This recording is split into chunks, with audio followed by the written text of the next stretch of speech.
If you had to choose a theme for 2026, what would you say that theme is? It's a lot about atonement. Because of the reality of what's happening in the world, we still have some really big mountains to climb. Sometimes these changes are happening so fast that we haven't even caught up with the last one before the next one's coming in. The Saturn Neptune conjunction is very, very interesting. And you do get an erosion of boundaries, but you also get a restructuring of ideals. Tell us how you are seeing this February 17th solar eclipse. That period is short, sharp, and shocking.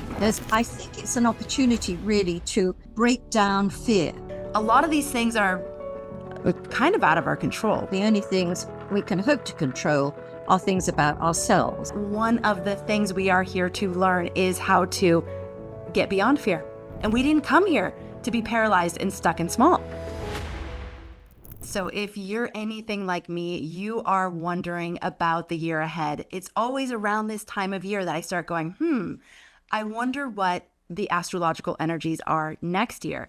I also start to get asked that by a lot of family and friends. Hey, what's going on next year? And especially right now. I don't know about you, but I'm also feeling that there is something really big coming in the year ahead. And so today I am thrilled that we have Penny Thornton, who is making her Astrology Hub debut, the podcast debut. She is also going to be featured in our Inner Circle membership for the first time ever. So we are all going to be getting to know Penny together. I'm sure a lot of you already know her. She has been a very world-renowned astrologer for many, many years. And Penny, I'm just so happy to welcome you to the Astrology Hub podcast. Oh, lovely to be here and to meet you too, Amanda. Yes. Okay. So Penny, let's just dive in. If you had to choose a theme for 2026, what would you say that theme is? Oh, my goodness, I don't have a single word for it.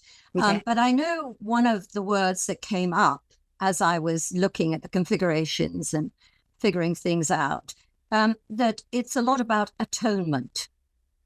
Just one word, atonement. But it's a lot of other things. And at this time of year, because I still do quite a lot of kind of popular astrology, then this is really since about September, there've been all the year aheads to do for magazines. So you have to make it very simple. You know, you can't go into deep psychological troughs and, mess around in there where we like to be. You have to keep it simple. You have to say what you mean. And I found particularly, last year and this year, when I was looking at what I call the overview, that's to say, let's have a look at the whole year as a picture, that I felt that, last year was a year, this year, the one we're in right now, it was a year like no other.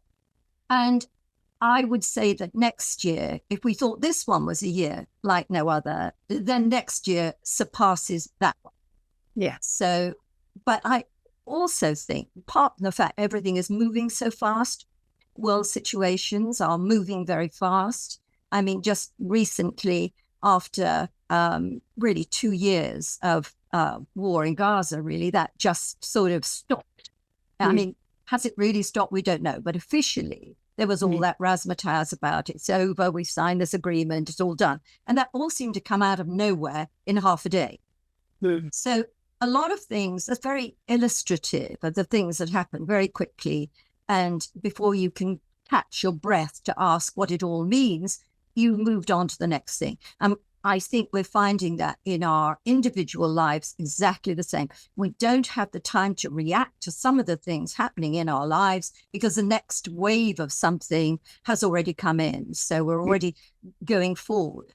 So the other thing that I thought was important was that I think 2020, January 2020, the Saturn-Pluto conjunction, the lunar eclipse that came on the same day, I think it was the 11th of January, was really the time that changed everything. We're never going back.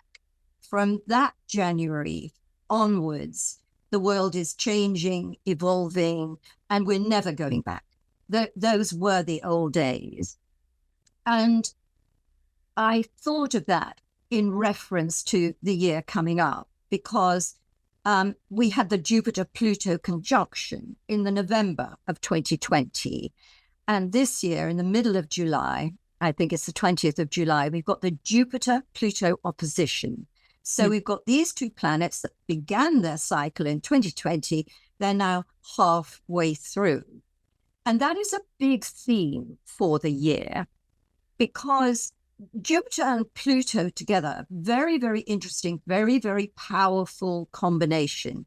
If you just use keywords, you've got expansion for Jupiter, and with Pluto, you've got transformation. So you just put those two words together, you've got transformation, expansion.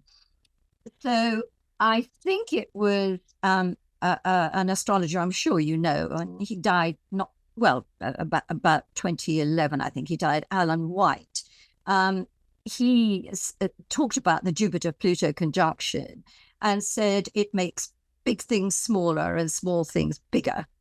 And I think that what happened in 2020 with COVID, which was the really big signature on that year, because everything changed for everyone in the world with that. So we had the Saturn-Pluto conjunction, but a little bit further on, we had the Jupiter-Pluto conjunction. And we certainly, what that, I think, put its signature on was that for the first time, the vaccination technique, these mRNA, I think they're called, were delivered en masse. They weren't new in the sense they didn't get developed in that Jupiter-Pluto conjunction year, but they got used en masse, and we learned how to deal with it. So if we now come to the halfway point, that Jupiter-Pluto opposition in July of 2026, there is definitely going to be a kickback to 2020 COVID treatments, scandals, what we learned, what we didn't learn, who was to blame, what happened. That's certainly going to be one of the features that we're going to encounter, because whenever we look at these big cycles, when we think about, the Saturn Neptune conjunction, Saturn Neptune opposition, it all begins with a conjunction. And we go back to the conjunction as a reference point, because there's always a reference to the beginning. And so I'm going to be very interested about all the things to do with 2020 and COVID that are going to give us a resonance and a comeback in the middle of July of this year. That's the first thing I wanted to talk about, as well as the idea that everything has changed. And I think people really need to get that under their belts, and not just astrologers, but just everybody. We're not going back to the good old days. I mean, whatever we thought about life, however free, and we always had possibilities were always endless, really, somehow. Oh, yeah, we'll go to Hawaii. Oh, you live in Hawaii next year. For us, that would be huge. But we'd make plans like that and think about that, and we'd go shopping, and everything seemed to be governed by possibilities. But really, 2020 changed all that, because we suddenly realized there were some things in life that were bigger than us, and things that we couldn't control. And we had to either we had to be on lockdown, or our children didn't go to school. There were so many things that happened that we had to redefine our lives. And I think the fear factor that COVID generated hasn't entirely left us. And if you think on from there, and we go to 2022, and we think about the Saturn-Uranus square, and we think about Pluto's invasion of Ukraine, my personal belief is that he had fully intended to go much earlier. He probably would have gone in 2020, because the Saturn-Pluto conjunction has a lot about reforming, reformation, the reforming of the land. So you get a lot of land grabs and changes. So I feel that he probably didn't intend to go in February of 2022, but you know, that was what he did because he wanted to do it sooner or later. So that war is still ongoing. And by the time we got to 2023, I think October the 7th, we then had the start of the war in Gaza. So there have been a lot of things that have happened that, and I think that astrologers have struggled with this in the sense of the message they're trying to give out, because all astrologers want to give out messages of hope and also of purpose and strength and all those things that make us feel really as though, you know, we're moving forwards. But in many ways, because of the reality of what's happening in the world, we still have some really big mountains to climb. And I think in 2026, we're going to climb a couple of very, very big mountains. So I can go on, but just in case you want to stop me and say, just a minute. Oh my goodness. I love the way you threaded together 2020 and brought in the resonance of what's happening now, and that you're drawing our attention to that because it does seem, and tell me if you agree with this or not, Penny, that we're in like a decade-long period of massive transformation. I mean, transformation at the level that humanity perhaps has never seen before. I mean, I don't know that for a fact, but it seems like just so big. And I remember an astrologer in 2019 saying that 2020 would become like year zero. Like, it was such a big restart moment for us. And so to hear you threading it back into what is going to be happening in 2026 is, I think, really important for us to be present with and to be with. And also just to know that if it seems like a lot for you, it is. You know, this is a really big time. So you're not alone in that. You're not going crazy in that. It really is a lot of change and transformation. Like you said, Penny, sometimes these changes are happening so fast that we haven't even caught up with the last one before the next one's coming in. And so for the nervous system, that's a lot to hold. It definitely is. And I think you're right about the decade. I think it's right to think of 2020 at the start point and 2030 as a sort of ending, whether that's the end of the beginning or the beginning of, you know, whatever it is. I think that 10-year span is a good way of looking at it. In other words, we're right in the middle of that. And I think another phrase that I thought of in the sense of, well, what about this year? I was going to say, we're in the thick of it. We're in it now. Thick of it. Yes. We're in the thick of it. Yes. You know? And yes, and I want to come back and talk now about the Saturn Neptune conjunction. We talked about the Jupiter Pluto conjunction. Yes, and that's July. So Jupiter Pluto conjunction is in July of 2026, and that is the Jupiter Pluto opposition. I'm sorry. Yes. Oh yeah. Yes, Pluto up. Right. Okay, and that's the one that is hearkening back to 2020. The next one you're going to talk about, Saturn Neptune conjunct in February of 2026 at 0 degrees of Aries, is something entirely different. So let's talk about this. Yes, and this is really important because during 2025, we came very, very close. I mean, it was within minutes, 12 minutes, I think, Neptune and Saturn were in conjunction, but they didn't quite get there. But they are going to get there on February the 20th. Now, the interesting thing about that, and I will come back to that, is that on February the 17th, there is a solar eclipse. So, you know, we've got things banging up against one another. And I will talk a little bit more about that because I've got some PowerPoints for 2026, of which that is one. But the Saturn-Neptune conjunction is very, very interesting because if, again, we use our keywords, so we think of Neptune as transcendence and the infinite, things that cannot be explained.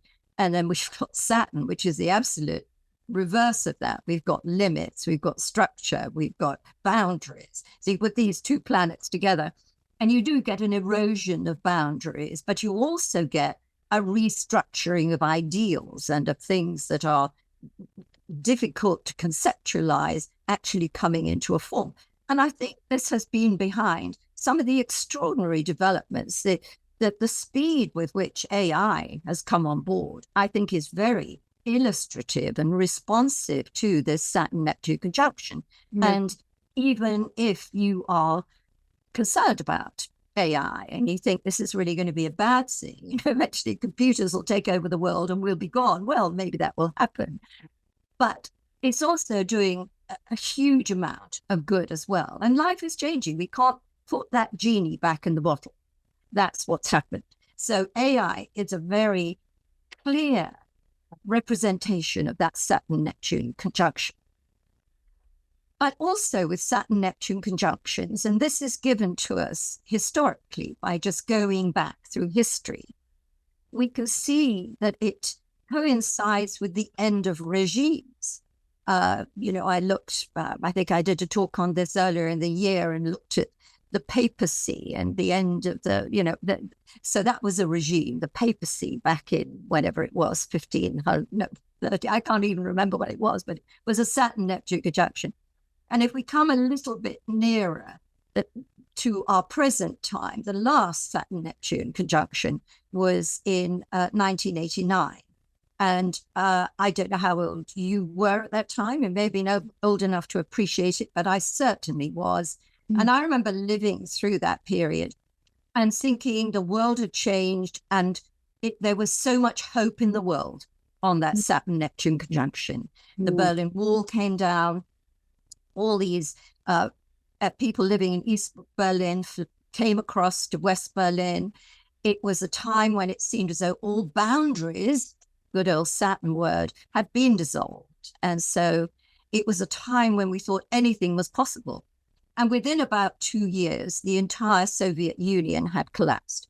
And again, the hope that now Russia would become part of Europe, would become, you know, it wouldn't be its isolationist, you know, it is no longer a communist nation, but communism, the structure that hasn't gone. It may be, it's communism by another name. But if we go back further than that, and we go back to, because this Saturn-Neptune conjunction has a very, very strong resonance with Russia. And if you go back to 1953 and the Saturn-Neptune conjunction in Libra, Stalin died. And that was the end of the Stalin regime. And it's very interesting. I did a little bit of reading up on that because nobody is 100% sure, which you might expect with Neptune anything, exactly why he died. Well, we know it was a hemorrhage and all those things. But there was, for a long time, a belief that he'd been poisoned with warfarin. Mm. So the death of Stalin was in mysterious circumstances at the time of the Saturn-Neptune conjunction. And of course, that changed everything for Russia at that particular time. Back further, let's go to 1917, I think it is. And then you got the end of the monarchy. That was a regime. And in came political regimes. And really the whole Bolshevik communism really became, that was Russia. Russia became a communist country.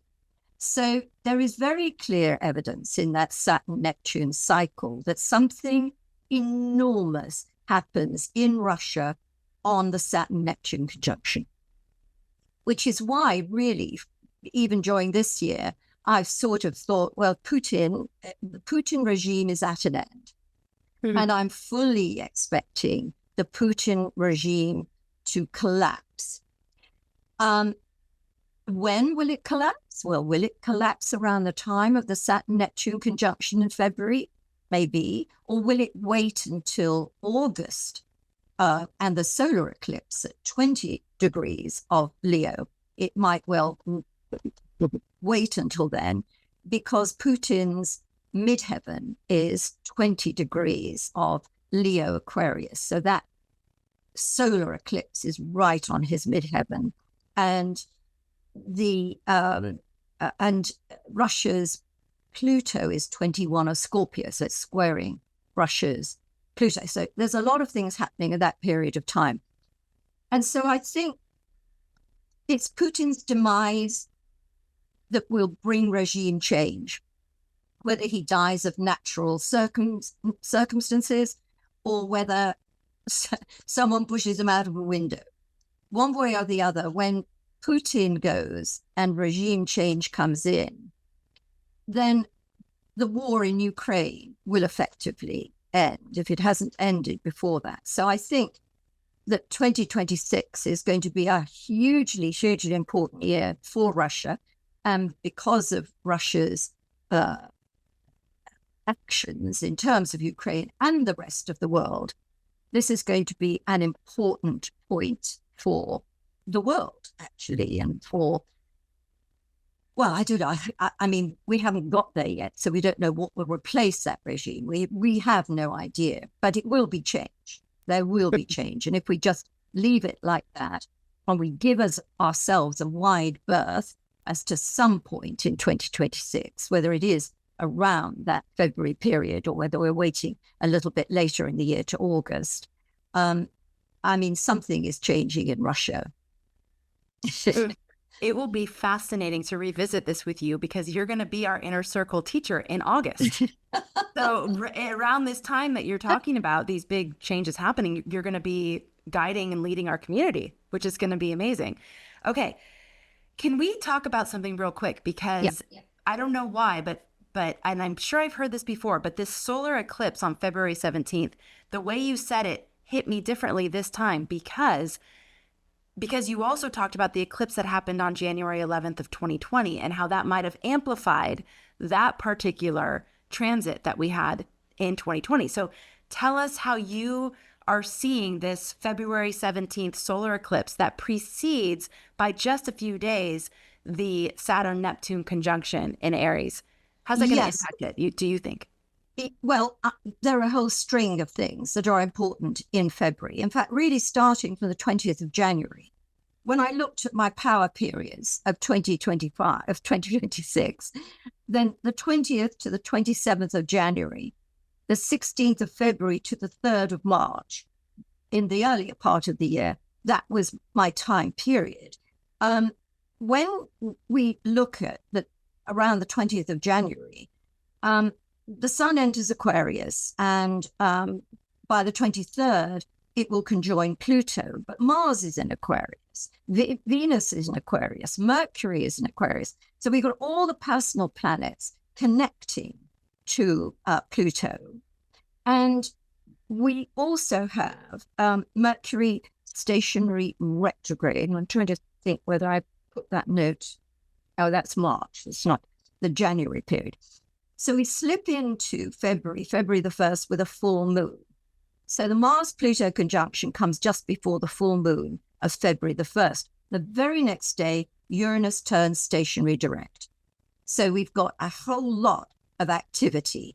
Pluto, Uranus, we've got Mars in there. We've got all sorts of volatility and things changing very, very rapidly. If we go forward from there and we come to that solar eclipse on the 17th of February, the sun is square Uranus on the 16th. So in other words, the solar eclipse of the 20th of February, of the 17th of February, is squaring Uranus. And then 2 days later, we have Saturn conjunct Neptune, Mercury station in retrograde, Mars square Uranus. So you can see that period is short, sharp, and shocking. There's going to be waves of things going on. And I know a lot of people have got caught up with the idea that there have been a lot of earthquakes and earth movements. And obviously yesterday, we had this category 5 hurricane that just decimated, Jamaica. So a lot of this is driven by climate change. If you believe in that, I happen to believe in it. So that's part of that. But a lot of people have looked at all these kind of weather changes, earth changes, interstellar objects floating into our solar system and joining up with our ecliptic, and feeling apocalyptical about it all. It is as though the whole earth is heaving. So I'm not really going to subscribe to all of that, except in a very kind of symbolic sense. I think that all these things symbolize the unrest. They don't cause it. They don't make it happen. But somehow it's, I'm wandering slightly off point, but I will come back. When we think about this strange interstellar object, 3I Atlas, whatever it is, whatever it is, the fact that we've noticed it and we're confused by it because it's not obeying the laws of, science and physics as we expect. And that is the same way when we saw Pluto for the first time, or we saw Uranus for the first time. It's like we're forced to wake up and look at something new. And what does it mean? So I think symbolically, this is a hugely important period. And there are a lot of great scientific breakthroughs with treatments of things. So, all of this, which may sound a little bit negative when we start worrying about, the prospect for world war or world peace is not very nice. But we've got all these good things happening as well, which are a part of the same thing. So coming back to this idea of this solar eclipse, literally 2 days before the Saturn Neptune conjunction, squaring Uranus. I'm going to leave it as a PowerPoint, but I do think in reference to Ukraine and Russia, that's going to be a very, very important point, very important, and maybe some other conflicts. However, it's also important for America because the eclipse is taking place at 28 degrees of Aquarius, and the USA's moon is 27 degrees of Aquarius. Whoa. So this solar eclipse is on the USA's moon. It also happens to be, at this period of time, the Saturn Neptune conjunction is on the United Kingdom's, the Great Britain's natal moon, which is 29 of Pisces and something else. And that happens to be square Uranus. So if we just look at these two countries alone, and we don't really have time to look at every country in the world on this podcast, but it's going to be a time of great global change for whatever reason, whether it's Mother Nature doing her best to upset things, whether it's conflicts coming to a screaming halt or reigniting, or whether there are going to be events in America, let's say, in terms of the presidency, or whether we're going to be looking at events in England with the royal family. This is going to be a very important period for, certainly we know, America and England and Great Britain, let's put it that way. If I come back to 2025, there was a solar eclipse on the 21st of September, 29 degrees of Virgo. So that was opposing the Saturn and Neptune at that point. Now, that I felt was going to be very, very important for our royal family. And, I thought that somewhere between that solar eclipse and the February the 17th solar eclipse, there are going to be very, very big changes in the royal family. And I'm just going to leave it at that. That was my benchmark. So those are things that I am looking at. I want to come to July for America as well, because that's another month. We've already talked about the Jupiter-Pluto opposition. So Saturn will go stationary retrograde on the 26th of July. Now it's going retrograde at 14 degrees of Aries, which is exactly opposite the US's natal Saturn. We've also got big Sun-Jupiter opposition Pluto in Leo. We've already talked about the Mars-Uranus conjunction on July the 4th. So I think America is poised for something really big around that July period. I say this with some hesitation, but I was definitely reminded of 9/11 when I looked at July 2026 for America, and whether we're looking at domestic upheaval or whether we're looking at a foreign influence, I can't say. But it certainly looks to me as though there will be massive change in America. And I think, frankly, there needs to be massive change in America in all things. We may not like the way things happen, but in the aftermath, there's usually good things come out of those. And often unity comes out of very unpleasant kind of development. So it's not my job to scare the pants out of everybody. I'm not trying to do that. I'm just saying I'm looking at the astrology. And back in 2001, before that was the Saturn-Pluto opposition. And during that time, I was doing my weekly articles, and I was mentioning that I was very concerned about America. And I put the date somewhere around August the 6th, which was, for me, a very important date. And then when it turned out that it was 9/11, it was in the September, I could find all the reasons. But on 9/11, the USA Saturn was definitely involved in on that day. And the US is coming up to its Uranus return. So in it's probably nearer 2027, it will come to its Uranus return, but we're heading there. So I'm looking at this without trying to get into very deep water here. On the one hand, it's going to be interesting to see what happens.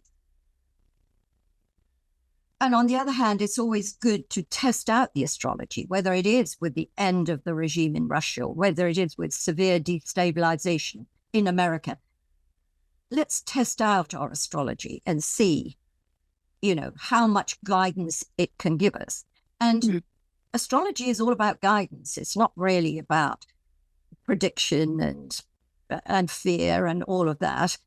And whenever we make anything conscious, and let's take a retrograde Mercury, for instance. Everybody gives a deep sigh on a retrograde Mercury. Oh, no, nothing will work and this and that. But if you embrace that retrograde Mercury and think, okay, what do I need to go back on? What do I need to look back on, sort out, rethink?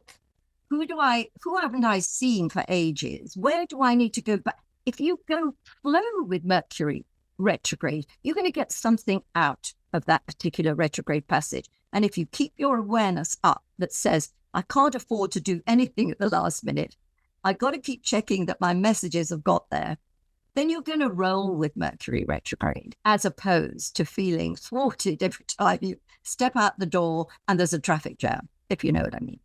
Yes. So, yeah, okay. So I think I'm going to take a pause there, because the other thing that we haven't touched on is this little triumvirate, this little Uranus, Neptune, Pluto triangle that we need to have a look at. So, okay, let's do that next. But before we do, I'd love to stay on this. You said Uranus, Neptune, and Pluto. Yeah. Okay, we will definitely cover that. In the same line of thinking of the Mercury retrograde example you just gave us. So you're giving us lots of very potentially useful information for ourselves as we go into this next year. A lot of these things are kind of out of our control, right? Things that are happening with big countries like Russia or the United States, or even natural occurrences and things that might happen on the planet. How do we roll with the level of change that you're anticipating, that you're seeing? How would you advise a client one-on-one, or how are you advising yourself to take these energies in mind and make the most of them, I guess, is what I'm asking. Yeah. And I think that's a very valid question because, as you say, we can't control everything that's going on in the world. The only things we can hope to control are things about ourselves. And sometimes we can't even control ourselves. So it's not always so easy. Yes. But of course, all these very big alignments are affecting us at different stages of our lives. I mean, a Saturn Neptune conjunction on your sun at my age, which is what I have right now, I'm a Sun Aries, 1 degree of Aries. So that's my Saturn Neptune conjunction, wham, bam, on my sun. That is going to be different for me at my age than it is for a 17-year-old person. Right. Age, experience, what you've been through, how you're coming to whatever you're going into, this all makes a difference. So we have to really start off by picking each bit of this puzzle apart. And I'm thinking particularly about the Saturn-Neptune conjunction, which is this kind of erosion of boundaries, yet also the structure of the infinitesimal, the things we can't get. I mean, for instance, for an artist, somebody who is a creative, this could be an extraordinary creative period where you are busy bringing into tangible form your creative vision. If perhaps you've always wanted to get into nursing, you wanted to be a healer, you wanted to do something that helps mankind, here comes Saturn and Neptune saying, learn about it, get the qualifications, go out and heal. So it's really adapting our lives, the experience we've had, what is the content of our lives, and thinking how best to manage that Saturn-Neptune conjunction. There is certainly going to be, remember at the very beginning here, I talked about atonement. Yes. And I think that's a really important thing because that is very Saturn-Neptune. And again, let's look at somebody who's my age and somebody who's 17. That Saturn-Neptune theme of atonement may mean I didn't work hard enough for my exams and I let my parents down. I really need to get my act together now and put my new vision into being. Now, somebody my age has to think, what aspect of my health have I been neglecting? What did I do years ago when I smoked for 50 years? Have I now done to my poor lungs? So we're seeing that in a different way, although everything else still applies. Right. Bringing your visions into reality. And also, I think it's an opportunity really to break down fear. So you have to analyze your fears and face them and overcome them. I think that's another very positive aspect of the Saturn-Neptune conjunction. If we go back and we think about the Berlin Wall coming down, it took a huge amount of courage for that to happen, to have the belief that things could change, that hope could become a reality. What courage that took to make that happen. And people made that happen. People took individual steps across that wall, facing the guards that should have shot them. That took courage. So I think we take away from that we will require courageous action in order to cut through that fear barrier, whatever that fear barrier may be. And I think also when we think about Neptune in Aries, that there's something very crusading about Neptune in Aries. We think about Aries, the warrior, the sign that is pioneering. And we think about Neptune and the spirit of the pioneer. That's something else we can embrace. So I think there's a lot of things we can look at with that in particular. And we talked about the Jupiter-Pluto opposition. Well, what does Jupiter and Pluto represent in our lives? Well, you may have a Jupiter-Pluto aspect in your own chart. In other words, that's going to bring out your natal, dilemma or gift, whichever way you want to look at it. And we know it's going to be big. So the good things get bigger and the bad things get bigger. With growth, we get inflation, that horrible word. So it's the inflation of the things that are out of control, but also the growth of things that you wish to expand your life with. And the overriding theme, I think, apart from atonement and recognizing where you screwed up, okay, I screwed up. Can I do something about it? Hopefully, yes. Do you make amends? Yes. Even if it's just to yourself, to admitting to yourself something, you are shedding those cobwebs that are sort of across our psyche and moving forward clean and clear. Any of you who are like, I could sit and listen to Penny talk about this forever, which is definitely my case. I'm definitely in that camp. We have a couple opportunities coming up where you're going to get to learn more from Penny. First is our free 2026 forecast panel. Penny is going to be featured on that panel with several other amazing astrologers. And we're going to be talking all 2026 and really breaking some of these things down in different ways, revisiting some of the themes. And we're going to be going deep on 2026 again with Penny and, like I said, some other amazing astrologers. So if you want to sign up for that, it's free. That's astrologyhub.com/2026 forecast. astrologyhub.com/2026 forecast. We're going to put that link in the show notes as well. And then, like I said, Penny is also going to be a mentor teacher for the inner circle in August. And I'm going to talk about every lunar cycle, we have a different astrologer who's teaching in the inner circle. And we have an incredible roster for 2026 for these huge energies. You're going to be supported by some of the best astrologers in the world. And every astrologer not only keeps you in tune with what's happening in that lunar cycle, but they also teach a mastery class. So we're going to be talking about Penny's mastery class for Leo lunation of 2026 at the end of this episode as well. Okay, so join the forecast. Let's go to the other important transit and configuration in the sky that you brought up briefly: Uranus, Neptune, and Pluto.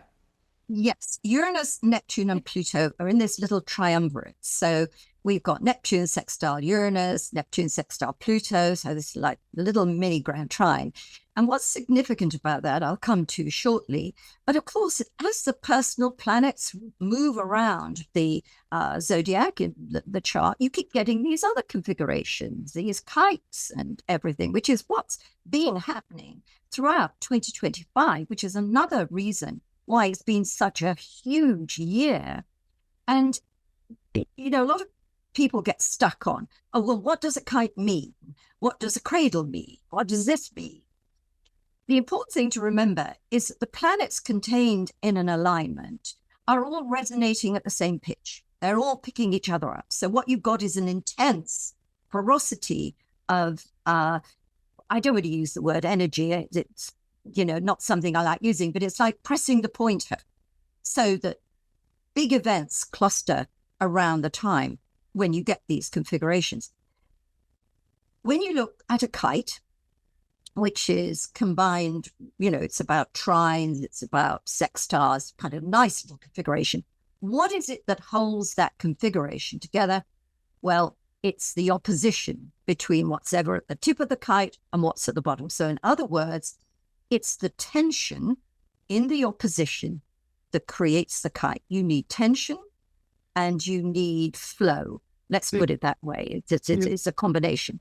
So rather than think a kite is a gift from the cosmos that you are given, or the events that are around about a kite are a gift, and don't get caught up in what it means. Just think about the planets that are involved in that and the tension that the opposition is bringing out, because it's the opposition that is the key factor. So if it's, for instance, as we come into 2026, we got a big one on September the 26th. So the sun is in Libra, opposite Neptune, and then you've got the sextile to Uranus and Pluto. So we've got a big kite going for us on the 26th of September. So that's going to be a real big one. But let me get back to the Uranus, Neptune, and Pluto trio.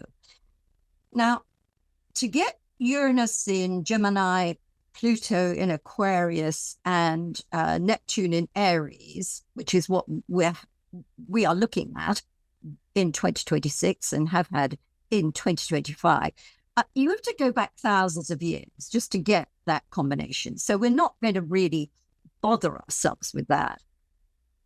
But there is a connection really a bit nearer our time, and that's in 1945, where we had Pluto in Leo, Neptune in Libra, and Uranus again in Gemini. So we had a little tripartite going for us. Now, what's interesting about that is that World War II came to an end on May the 8th, 1945. It was the end of the tribulations.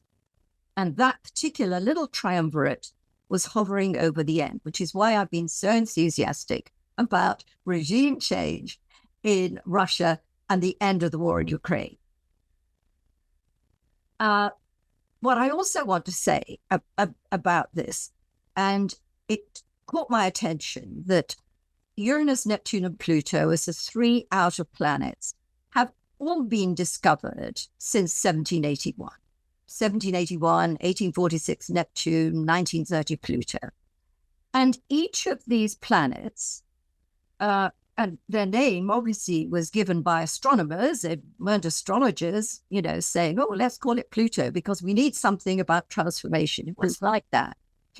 Someone said, oh, we'll call it Pluto because of Disney or because of whatever it was. But anyway, it aligned perfectly with depth psychology and all sorts of other things.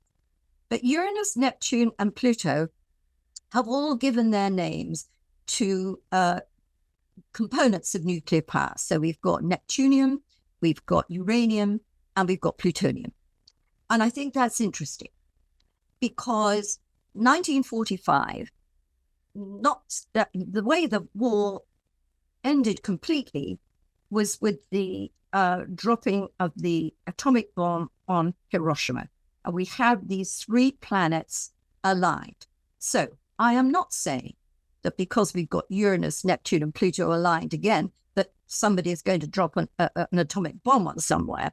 But what I find interesting is that since they have been aligned, we have definitely heard Putin threatening to use atomic weapons. We've had all sorts of agreements with the atomic power that was agreed between West and Russia that's fallen apart.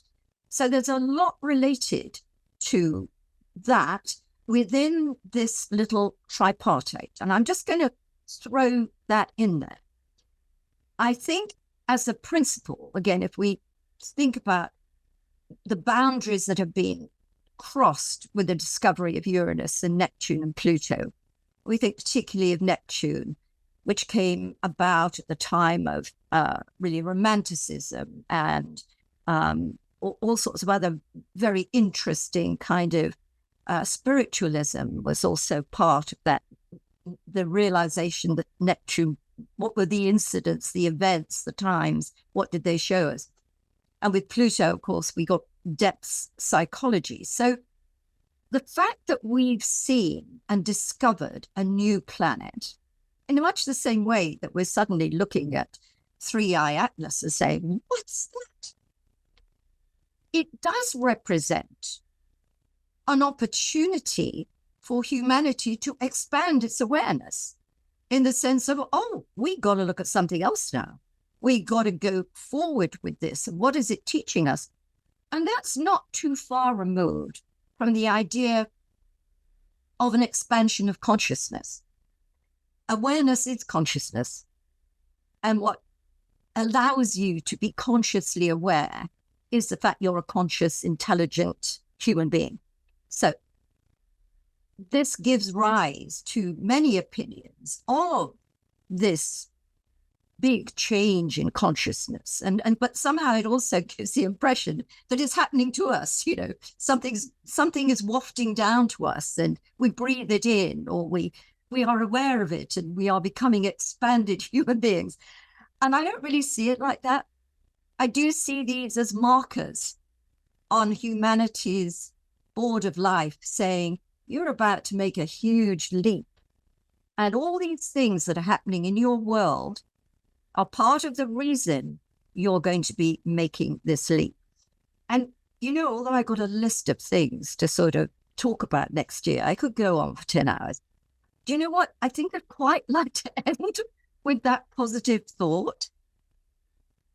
I love that, Penny. And I was actually thinking as you were in this last segment about how if I had to summarize everything you said today in terms of what we can actually do, it feels to me like being open to that expansion of awareness, not gripping too tightly onto what we think we know, who we think we are, what we think is possible, and really trusting on some level that this is happening for our good, that if we choose to engage in this consciously, that we will be making leaps. We will be going into territory we never knew existed, just like 3i Atlas kind of coming in and blowing up what we think we know, scientifically and about physics and all these things.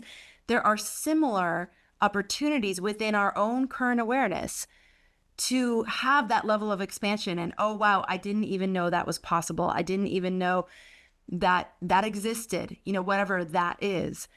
And so I love that you're talking about this. We're on the verge of a huge leap. Like any way you want to look at it, we're on the verge of a huge leap. We can either brace in terror about what that leap is, or we can relax and open up to it because we're going either way. Yeah. And I think coming back to the idea of Neptune in Aries and this idea of a crusade, everything ultimately comes down to fear. If we are frozen with fear, we don't move. We are frozen with fear. Whereas if we, contact our fear, we look at it and we say, I'm going through that. I don't know what's through the other side, but I'm going through it. My goodness, that changes everything. It's fear is the biggest problem we face on anything. And I remember all those sort of Japanese kamikaze pilots who had no fear. That's why Right. they were sensational.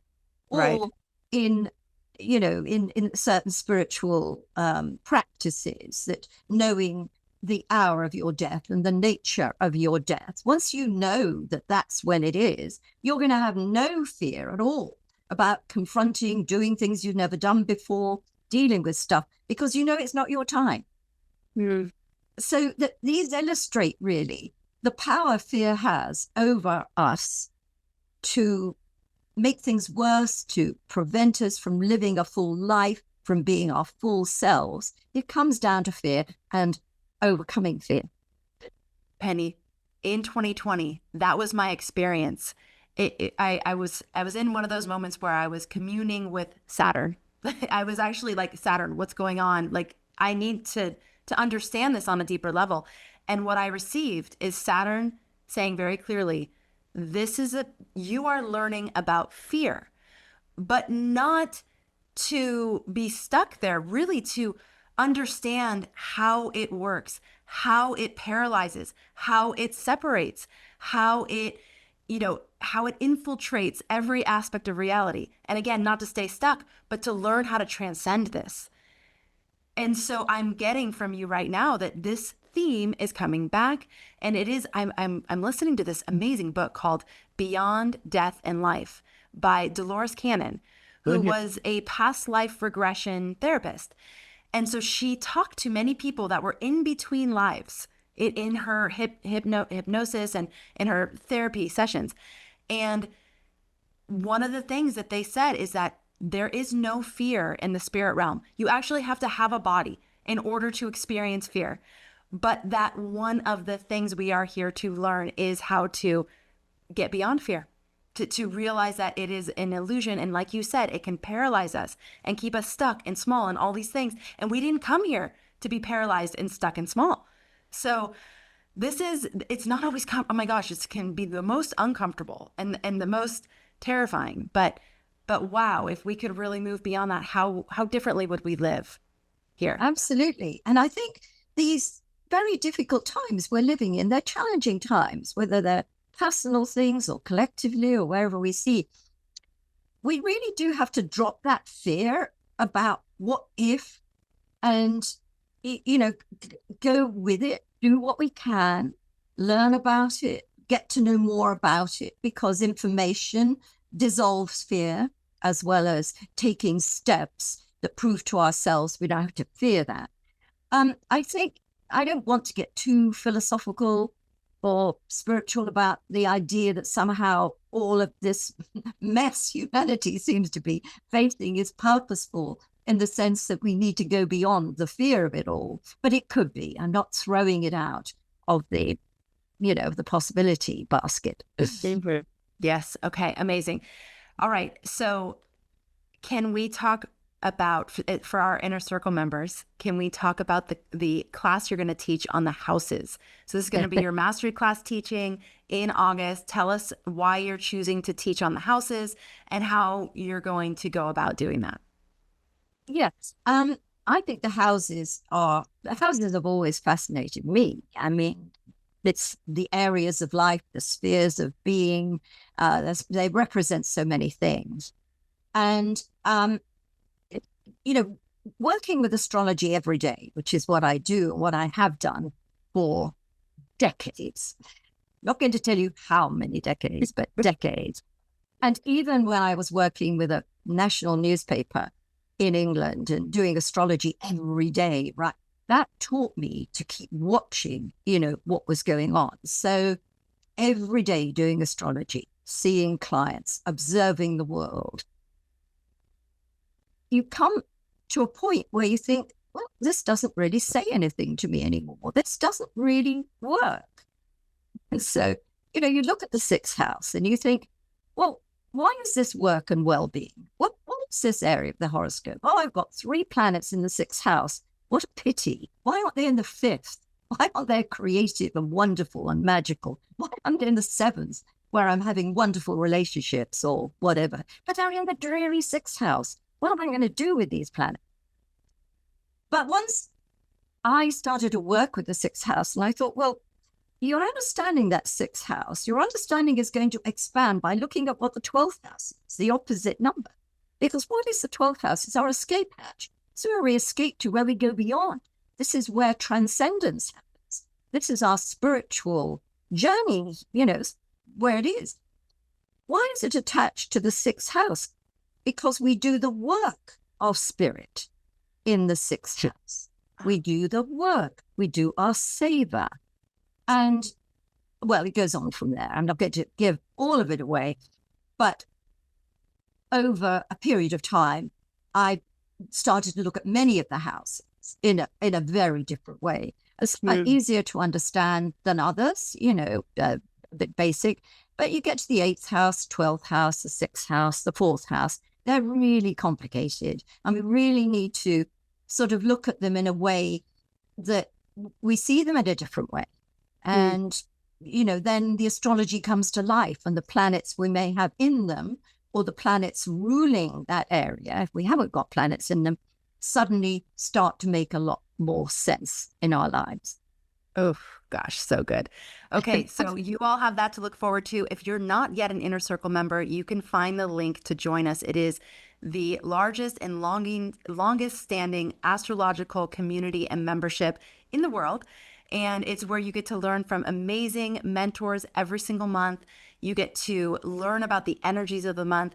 And it's really designed for people who want to use astrology to live their best life, to really take the information and harness it in a way that is productive and positive, and so that you can come here and do the thing that you wanted to do when you decided to incarnate and be here on this planet. So that is, Penny's going to be teaching in August, and you're going to be meeting a lot more of the 2026 teachers at our forecast event. So just reminding you to sign up for that. That is free, the 2026 forecast panel. This is our biggest event of the year. Everybody loves this event. We've been doing it, I think, like 8 or 9 years now in a row.